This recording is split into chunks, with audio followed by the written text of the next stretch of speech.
Bismillahirrahmanirrahim. Assalamualaikum warahmatullahi wabarakatuh. Alhamdulillah wassalatu wassalamu ala Rasulillah wa ala alihi wa sahbihi wa man walah, amma ba'd. Ikhwati wa akhwati fillahi, a'azani Allah wa iyyakum. Para pendengar sekalian, untuk edisi voice only kali ini insyaallah kita akan membahas sebuah tema, yakni apa-apa saja yang dilarang dan apa-apa saja yang dibolehkan ketika kita berpuasa bulan Ramadan. Seorang hamba yang taat dan faham Al-Quran dan juga sunnah Rasulullah Sallallahu Alaihi Wasallam tidak akan ragu bahwa Allah Subhanahu Wa Taala itu menginginkan kemudahan bagi para hambanya, dan Allah tidak menginginkan kesulitan bagi para hambanya. Allah dan Rasulnya juga membolehkan beberapa hal bagi orang yang berpuasa, ya, dan tidak menganggapnya sebagai suatu kesalahan jika mengamalkannya. Dan inilah yang akan kita bahas beserta dengan dalil-dalilnya. Yang pertama, ya, memasuki waktu subuh dalam keadaan junub. Di antara perbuatan Rasulullah sallallahu alaihi wasallam dalam sunnah takririyah atau sunnah fi'liyahnya adalah beliau masuk waktu fajar dalam keadaan junub, ya, karena malamnya beliau habis berhubungan bersama istrinya. Lalu beliau pun mandi setelah fajar, maksudnya setelah fajar shadiq menyingsing dan subuh dikumandangkan, lalu beliau setelah itu sholat. Ada sebuah hadis dari Aisyah dan Ummu Salamah yang mana keduanya ini adalah istri beliau radhiyallahu anhuma, anna Nabiy sallallahu alaihi wasallam kana yudrikuhu al-fajr wa huwa junubun min ahlihi thumma yaghtasilu wa yasumu. Sesungguhnya Nabi sallallahu alaihi wasallam memasuki waktu subuh dalam keadaan junub karena jima dengan istrinya. Kemudian ia pun mandi, lalu ia pun berpuasa. Hadis ini sahih riwayat Bukhari. Ini menandakan jika kita, ya, malamnya berhubungan suami istri lalu memasuki fajar, maka tidak masalah kalau kita itu, ya, junub, ya, maksudnya melewati waktu fajar dalam keadaan junub.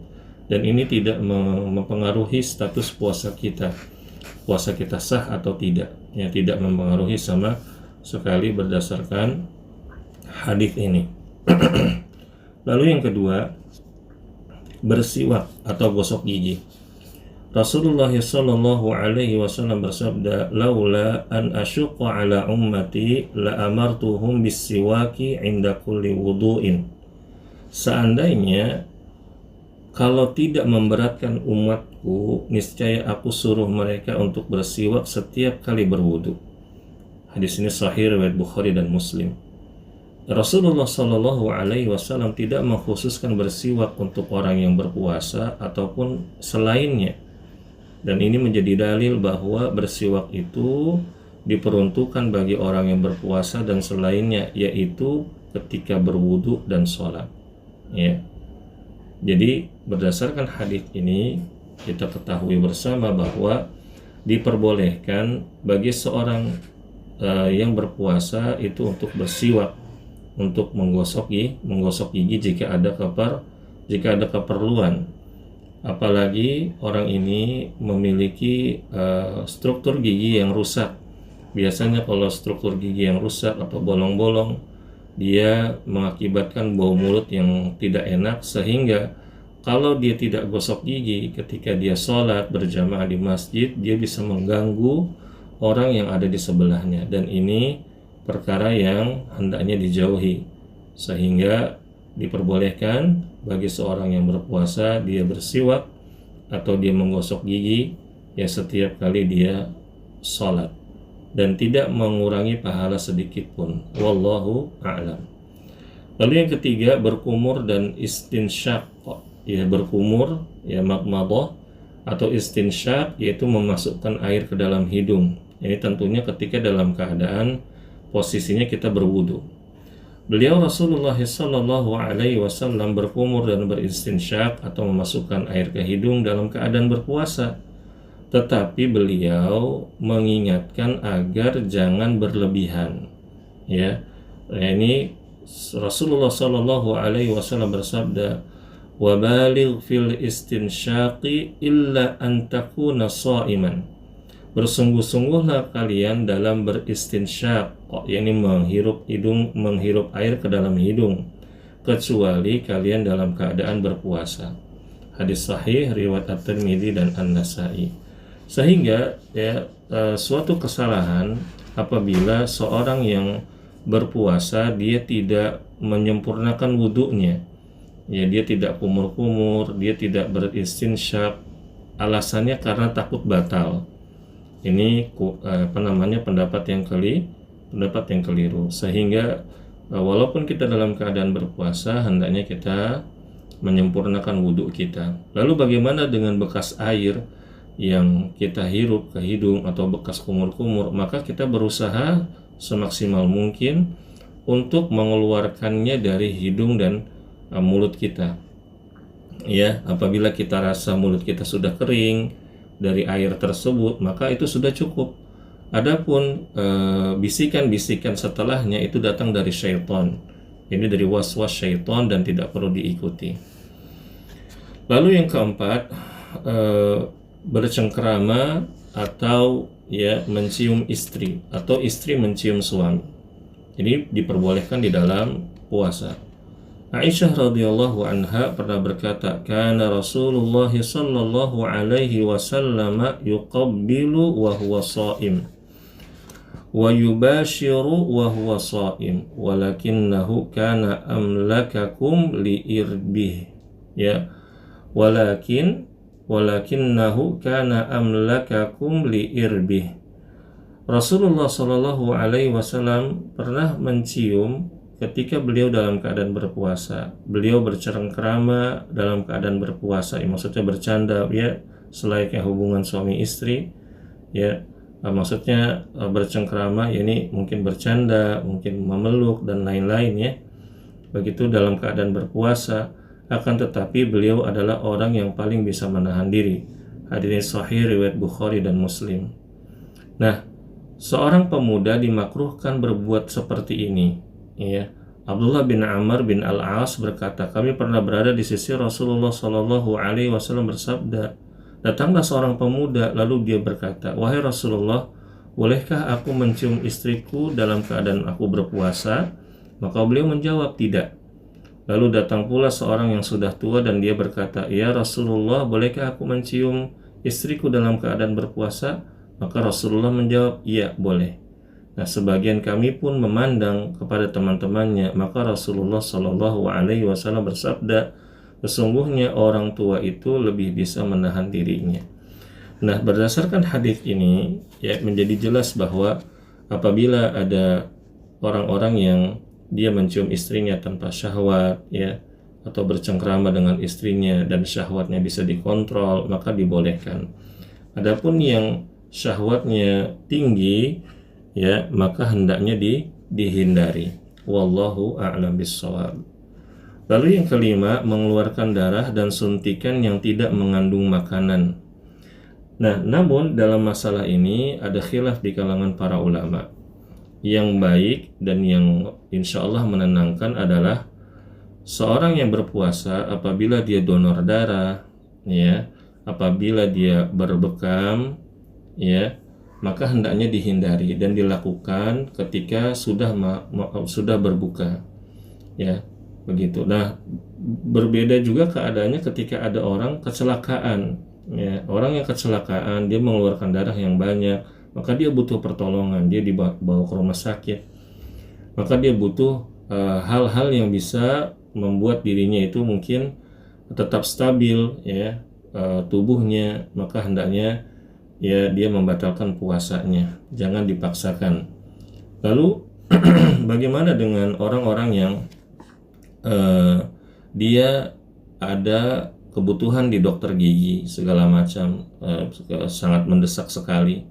Jika memang sakit, Ya, jika memang dia sakit karena sakit gigi atau segala macam, dia harus ke dokter, harus ada tindakan segala macam, maka baiknya dia batalkan puasanya.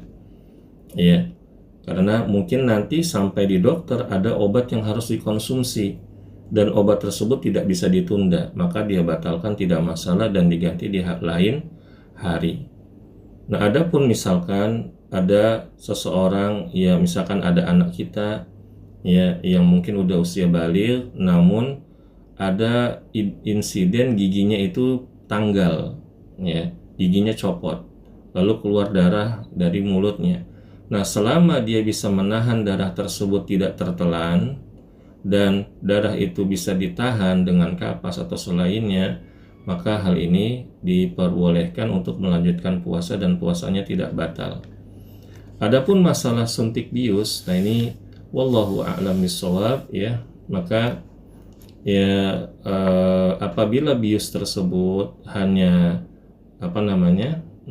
hanya sekitar bagian saja, misalkan hanya area tertentu saja, insya Allah tidak membatalkan puasa. Adapun kalau biusnya bius total, nah ini berarti orang tersebut adalah termasuk orang yang sakit, ya orang yang sakit, dan hendaknya dia berkonsultasi dengan dokter, baiknya dia terus berpuasa atau tidak berpuasa. Nah, jawabannya ada di dokter tersebut. Hendaknya pasien ini menuruti apa yang dikatakan oleh dokter untuk kebaikannya. Wallahu a'lam bishawab. Lalu yang keenam di sini, ya kita akan membahas masalah bekam. Ya, memang bekam ini menjadi polemik. Ya, bekam di awal-awal keislaman, ya Rasulullah Shallallahu Alaihi Wasallam melarang seorang yang berpuasa dia untuk berbekam, dan bekamnya itu, dan sebagian ulama berpendapat berbekam itu menyebabkan batalnya puasa. Namun ada sebuah hadis, ya, yang dikatakan oleh sebagian ulama yang lain bahwa ini hadis telah memansuhkan atau menghapus hadis sebelumnya. Ya, ini berdasarkan hadis riwayat Ibnu Abbas radhiyallahu anhuma, anna Nabiy sallallahu alaihi wasallam ihtajama wa huwa shaim. Sesungguhnya Nabi sallallahu alaihi wasallam berbekam padahal beliau sedang berpuasa. Nah, ada sebagian ulama yang mengkompromikan kedua dalil ini. Yang pertama melarang, yang kedua Rasulullah pun melakukannya. Apabila seseorang melakukan bekam, dia atau fasdu, bekam dan fasdu berbeda dengan donor darah. Kalau donor darah itu darahnya banyak sekali. Kalau fasdu atau bekam itu tidak sebanyak donor darah. Jadi kita tidak bahas hukum donor darah ini, ya masuk kepada berbekam atau fasdu, ya. Kita hanya fokus kepada bekam dan fasdu saja. Nah, sebagian ulama memandang apabila seorang yang berbekam ini badannya ini lemah setelah berbekam, maka batal puasanya, ya. Tetapi kalau badannya kuat, tidak masalah dia dibekam, maka insya Allah tidak membatalkan puasanya. Namun untuk keluar dari khilaf, ya, alangkah baiknya kita melakukan bekam setelah kita berbuka puasa, ya, begitu. Wallahu a'lam bishawab. Lalu yang ketujuh, mencicipi makanan, ya. Hal ini dibatasi, yaitu selama tidak sampai di tenggorokan, jadi hanya di ujung lidah saja. Ya, ini dibutuhkan oleh para istri, ya, oleh para pemasak, ya, yang mungkin masak-masak menu-menu untuk berbuka puasa, karena kalau tidak dirasakan, tidak dicicipi, ini bisa gagal mungkin, ya, begitu. Nah, ini hanya di ujung lidah saja, lalu setelah itu dikeluarkan atau dilepehkan.